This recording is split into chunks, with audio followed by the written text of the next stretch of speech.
What's up, guys? Chris with Croft CNC here. We got all kinds of things happening.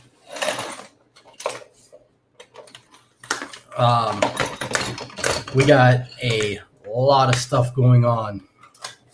I got some consulting gigs going on in a lot of places. Looks like as soon as I get to Miami, I've got a client that needs me to come put together his machine and actually get him up and running. And then as soon as I get that done, I've got to fly out to Sonora, California and get a client squared away there.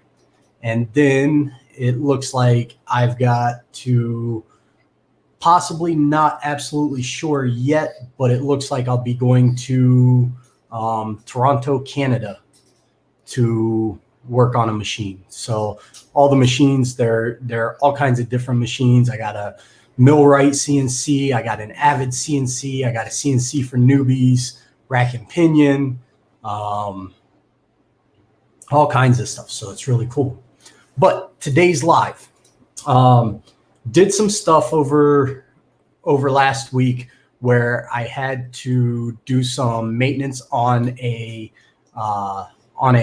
customer's machine, and I thought a lot of people don't know what to do for maintenance on your linear bearings, your anti-backlash nuts, and your lead screws or ball screws. Okay. So what Facebook user would be Billy, and Billy, you need to click the link up above so that I can see your name. But anyways, he is right. I'm holding a grease gun. Okay. This is a grease gun. I ordered it on Amazon. It is a mini grease gun. And this is something all of you guys should have to grease your machine. I like to go through and grease my machine every week. I have a large grease gun, but after Billy let me use his miniature grease gun, I went and got a miniature one. I highly recommend you guys get one of these. And then on top of getting one of these, it comes with all of these connectors. Okay. So it comes with this. And then you have all these attachments. Let's see here. But I recommend that you have a needle attachment. The needle attachment is very nice because it'll fit right into the hole for the M4 screws on the MGN 15 linear bearings. There you go, Billy. I knew you could do it, buddy. But this comes in very handy for greasing the linear bearings and the anti-backlash nuts on a lot of the machines. So to put it together, the piece goes right in like that. You turn it, tighten it in, and then you can put the flex coupler on if you want, tighten that in. And then this piece unscrews just slightly. Whoa, hello. Then this pushes in and you tighten it down and it flexes for you. You give this thing anywhere from 1 to 4 squeezes. Check your machine weekly just to see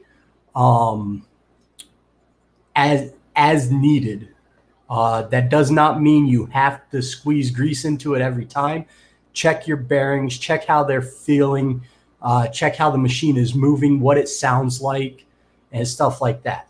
Next question is, what kind of grease do you put in there? What kind of grease do you use? For linear rails and anti-backlash nut machines,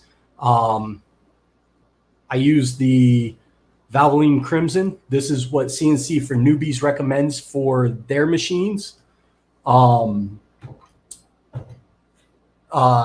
That's what I use. Now, I was exposed from Billy Brown to a John Deere grease. And let me tell you, that stuff seemed to work really, really well. My dog is in here, so if you see a horse in the background, yo, brother, I'm doing it live. I can't play right now. He's crazy. But he showed me this John Deere heavy duty application John Deere grease that is comparable to all the specs of this grease. I kind of like it a lot. So we tried it out this weekend, this past weekend on one of the machines. It worked out really well. Guy had his machine for over a year and never greased his bearings. So we went ahead and greased them, and instantly the bearings got relief. So I like the grease. So, you know, in my future, I might definitely get a tube of that and try it once this tube's done. I'm about halfway through this tube. As you can see, I keep it. I don't pop the bottom. I actually scoop it out of the top and then scoop it into this. But that's just what I do. Another thing that I do for my Z-axis, on the actual lead screws, I'll put some 3-in-1 oil on the lead screws themselves and just wipe them down. That's something you guys should be doing weekly. After every carve, kind of give your machine a brush down, clean down. You know, don't forget to do that. A lot of you guys neglect your machines. Don't. The better you clean your machine, the better it's going to perform for you. You guys with the belts and the V wheels, keep your V wheel areas, the V tracks clean. Keep the dust and grit and grime out of your belts. Make sure your wheels are tight and stuff like that. You guys with the V wheels and the belts, you don't really need any lubrication. You know, just make sure all the bearings that are inside the wheels are nice and loose and spinning. Make sure the belts are tensioned properly. I recommend a 3.7 tension at 1 inch. So what I do is I use a digital fish scale and a ruler. I find the center of the belt and I pull up. And as I pull up, I make sure the belt is at 1 inch. Once the belt is at 1 inch, I make sure that the tension on the belt is at 3.7 pounds. And that's the tension that I like my belts at. I make sure that my wheels are tight enough that I can move them with my finger with a little bit of resistance. Okay, they still spin, but they have a little bit of resistance. And that's basically what I do.